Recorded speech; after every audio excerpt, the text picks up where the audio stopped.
Hi all, അസ്സാം വലൈക്കും. Welcome back to your channel. ഇന്ന് ഞാൻ വന്നിട്ടുള്ളത് ഡ്രീം കേക്കിൻ്റെ ഒരു റെസിപ്പി ആയിട്ടാണ് കേട്ടോ. അപ്പോൾ മോൻ്റെ ബർത്ത്ഡേക്ക് ചെയ്ത കേക്കാണിത്. ഫസ്റ്റ് ടൈമാണ് ഞാൻ ഡ്രീം കേക്ക് ചെയ്യുന്നത്, ഫസ്റ്റ് ടൈമാണ് ടേസ്റ്റ് ചെയ്യുന്നതും. അപ്പോൾ മുമ്പേ ഞാൻ അങ്ങനെ പുറത്തുനിന്നൊന്നും കഴിച്ചിട്ടില്ല കേട്ടോ. അപ്പോൾ സീരിയസ്ലി ഞാൻ പറയുകയാണ്, കാരണം ഞാനൊരു ബേക്കറാണ്. കുറച്ച് വർഷങ്ങളായി ബേക്കിംഗ് ഫീൽഡിൽ നിന്ന് വിട്ട് നിൽക്കുകയാണ്. ഇപ്പോൾ കുറച്ച് ഹെൽത്ത് ഇഷ്യൂസും കാര്യങ്ങളൊക്കെ ഉണ്ടായിരുന്നു കേട്ടോ. അപ്പോൾ അതുകൊണ്ടാണ് എന്തായാലും മോന് കുറേ നാളും ഉണ്ട് ഇത് പറയുന്നതില്ലെന്ന് കരുതി അവൻ്റെ ബർത്ത്ഡേക്ക് ഒന്ന് സർപ്രൈസ് ആയിട്ട് കൊടുത്തതാണ് കേട്ടോ.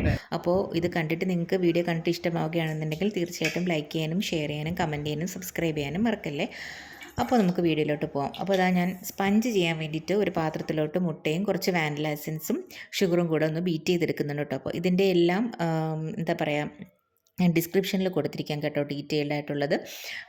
എല്ലാവർക്കും അറിയാമെന്ന് വിശ്വസിക്കുന്നു, കാരണം ഡ്രീം കേക്ക് ട്രെൻഡിങ് ആയിരിക്കുന്ന സമയത്ത് തന്നെ എല്ലാവരും ചെയ്തു നോക്കി കാണുമായിരിക്കുമല്ലോ.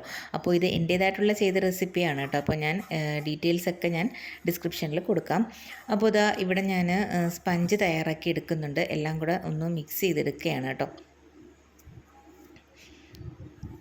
അപ്പോൾ ഞാൻ ലാസ്റ്റ് കുറച്ച് മിൽക്കും കൂടെ ചേർത്ത് ഒന്ന് മിക്സ് ചെയ്തെടുക്കുന്നുണ്ട്. എന്നിട്ട് ഞാനിപ്പോൾ ഇവിടെ 7 ഇഞ്ചിൻ്റെ ടിന്നിലാണ് ഞാനിവിടെ സെറ്റ് ചെയ്തിട്ടുണ്ടായിരുന്നത് കേട്ടോ. അപ്പോൾ എനിക്ക് ശ്രദ്ധിച്ചില്ലായിരുന്നു, കാരണം ഞാൻ വാങ്ങിയ ആ ഒരു ടിന്നെന്ന് പറയുന്നത് 7.5 ആയിരുന്നു. അപ്പോൾ അവിടെയാണ് എനിക്ക് ചെറിയൊരിത് പറ്റിയത്. കാരണം വീട്ടിലത്തേക്കായതുകൊണ്ട് നമുക്ക് കുഴപ്പമില്ല, വെളിയിൽ സെയിൽ ചെയ്യാനൊക്കെ ആകുമ്പോൾ നിങ്ങൾ അതൊക്കെ ശ്രദ്ധിച്ചിട്ട് വേണം ചെയ്യാൻ വേണ്ടിയിട്ട്. അപ്പോൾ ഇവിടെ ഞാനൊരു 170 ഡിഗ്രിയിൽ ഒരു 30 മിനിറ്റ്സ് മതിയാവും കേട്ടോ. അങ്ങനെയാണ് ഞാനിവിടെ ബേക്ക് ചെയ്തെടുത്തിരിക്കുന്നത്. അപ്പോൾ കേക്ക് ഞാൻ ബേക്ക് ചെയ്ത സമയം കൊണ്ട് ഇവിടെ ഞാൻ ക്രീം സെറ്റാക്കിയാണ് കേട്ടോ. അപ്പം കുറച്ച് കോൺഫ്ലോറും വിപ്പിംഗ് ക്രീമും കൂടെ നല്ലതുപോലെ ഒന്ന് മിക്സ് ചെയ്തെടുക്കുക. അതിനുശേഷം മിൽക്ക് ചോക്ലേറ്റും ഡാർക്ക് ചോക്ലേറ്റും കൂടെ ഇട്ട് കൊടുത്തിട്ടുണ്ട്. ഇത് നമുക്കൊന്ന് അടുപ്പിൽ വെച്ചിട്ടൊന്ന് സെറ്റാക്കി എടുക്കാം കേട്ടോ. ഒന്ന് കുറുകി വരുന്ന പരുവം, അതായത് ഒരു പുഡിങ് നമ്മൾ ഉണ്ടാക്കുന്ന ആ ഒരു രീതി, പക്ഷേ കൂടുതൽ കട്ടിയാവാൻ പാടില്ല കേട്ടോ. അപ്പോൾ അത് ഇരിക്കും തോറും കട്ടിയാവും. അപ്പോൾ ഞാനിവിടെ ഏകദേശം ഈ ഒരു ലെവലിൽ എടുത്ത് വെച്ചിട്ടുണ്ട് കേട്ടോ.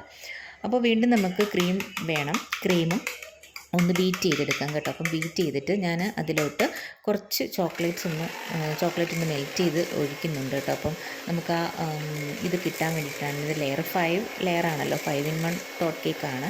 അപ്പോൾ ഇതിങ്ങനെ ഞാനിവിടെ സെറ്റ് ചെയ്തെടുക്കുന്നുണ്ട് കേട്ടോ. അപ്പം നല്ലതുപോലെ ബീറ്റ് ചെയ്യണമെന്നില്ല, എൻ്റെ ഇവിടെ നല്ല സ്റ്റിഫായിട്ടുണ്ട് കേട്ടോ.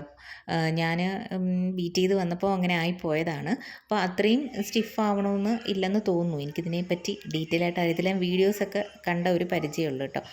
അപ്പോൾ അതാ ഇതേപോലെ ക്രീമും സെറ്റ് ചെയ്തെടുത്തിട്ടുണ്ട്. അപ്പോൾ ഇവിടെ കേക്ക് ബേക്കായി കിട്ടിയിട്ടുണ്ട് കേട്ടോ. അപ്പോൾ ഇത് എളുപ്പ പരിപാടിയാണ് ഇത് ചെയ്യാൻ വേണ്ടിയിട്ട്. നമുക്ക് ഒരു ലെയർ മതിയല്ലോ, അപ്പോൾ നമുക്ക് പെട്ടെന്ന് തന്നെ ചെയ്തെടുക്കാൻ പറ്റും. അപ്പോൾ ഞാൻ ഇതിൻ്റെ മുകൾ ഭാഗം ഒന്ന് ലെവൽ ചെയ്തെടുക്കുന്നുണ്ട്. അത് ചെയ്തില്ലെങ്കിലും കുഴപ്പമൊന്നുമില്ല കേട്ടോ. എന്നിട്ട് നേരത്തെ നമ്മൾ വാങ്ങി വെച്ച ടിന്നിനകത്തോട്ട് ഇത് സെറ്റ് ചെയ്തെടുക്കുക. അപ്പോൾ നിങ്ങൾക്ക് കാണുമ്പോൾ മനസ്സിലാവും, ആ കേക്ക് വെച്ച് കൊടുക്കുമ്പോൾ ചെറിയൊരു ഗ്യാപ്പ് ഉണ്ട് കേട്ടോ. അപ്പോൾ ആ ഒരു ഇതിൽ വന്ന മിസ്റ്റേക്കാണ്. എന്നിട്ടതിന് ശേഷം ഞാൻ ഷുഗർ സിറപ്പ് ഒഴിച്ച് കൊടുക്കുന്നുണ്ട്. നല്ലതുപോലെ ഒന്ന് സോക്കായി എല്ലായിടവും ഒന്ന് ഇതായിട്ടുണ്ട് കേട്ടോ. അപ്പം അത് കഴിഞ്ഞിട്ട് നമുക്ക് ഈ ഒരു ക്രീം വെച്ച് സെറ്റ് ചെയ്തെടുക്കാം. ഇതേപോലെ ഞാൻ സെറ്റ് ചെയ്തെടുത്തിട്ടുണ്ട് കേട്ടോ. എന്നിട്ട് നമ്മൾ നേരത്തെ തയ്യാറാക്കി വെച്ച പുഡിംഗ് മിക്സ് ഒഴിച്ചു കൊടുക്കുക. അപ്പോൾ എൻ്റെ പുഡിംഗ് മിക്സ് ഇങ്ങനെയാണ്, പക്ഷേ ഇതിലും കുറച്ചുകൂടെ ലൂസായ നല്ലതാണെന്ന് തോന്നുന്നു കേട്ടോ. അപ്പോൾ എൻ്റെത് ഇങ്ങനെയാണ്. അപ്പോൾ എന്താ പറയുക, നമുക്ക് കഴിക്കാനല്ലേ, അപ്പോൾ അതുകൊണ്ട് കുഴപ്പമില്ലല്ലോ. അപ്പോൾ അതും കൂടെ ഞാനിവിടെ സെറ്റാക്കി എടുക്കുന്നുണ്ട്. നമുക്കിതൊന്ന് ഫ്രിഡ്ജിൽ വെച്ച് കുറച്ച് നേരം ഒന്ന് വെച്ചാൽ മതിയാവും കേട്ടോ. ഫ്രിഡ്ജിൽ വെച്ചൊന്ന് സെറ്റാക്കി എടുക്കാം. അതിന് ശേഷം നമുക്ക് അടുത്ത പ്രോസസ്സാണ്. കുറച്ച് ഞാനിവിടെ മിൽക്ക് ചോക്ലേറ്റ് ആണ് എടുത്തിരിക്കുന്നത്. അത് മാത്രമാണ് ഞാനിവിടെ മെൽറ്റ് ചെയ്ത് നമുക്കിതൊന്ന് സെറ്റാക്കി എടുക്കാം. എന്നിട്ട് വീണ്ടും ഒന്ന് ഫ്രിഡ്ജിൽ വെച്ചതിന് ശേഷം ഏറ്റവും ഫൈനലായിട്ട് നമുക്ക് കൊക്കോ പൗഡർ ഒന്ന് തൂകി ഒന്ന് സെറ്റാക്കി എടുക്കാം. ഒന്ന് കൂടുതലാവാൻ പാടില്ല കേട്ടോ, അപ്പം ചിലപ്പം കഴിക്കാൻ ചാൻസ് ഉണ്ട്.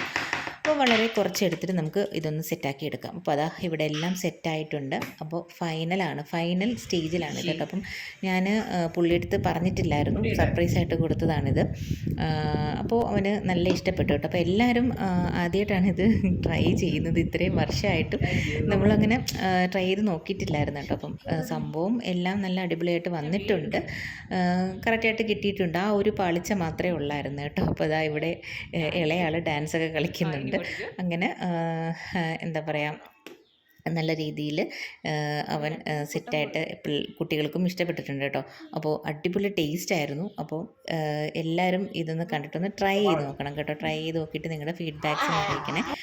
അപ്പോൾ വീഡിയോ ഇഷ്ടമായിട്ടുണ്ടെങ്കിൽ തീർച്ചയായിട്ടും ലൈക്ക് ചെയ്യാനും ഷെയർ ചെയ്യാനും കമൻറ്റ് ചെയ്യാനും സബ്സ്ക്രൈബ് ചെയ്യാനും മറക്കല്ലേ.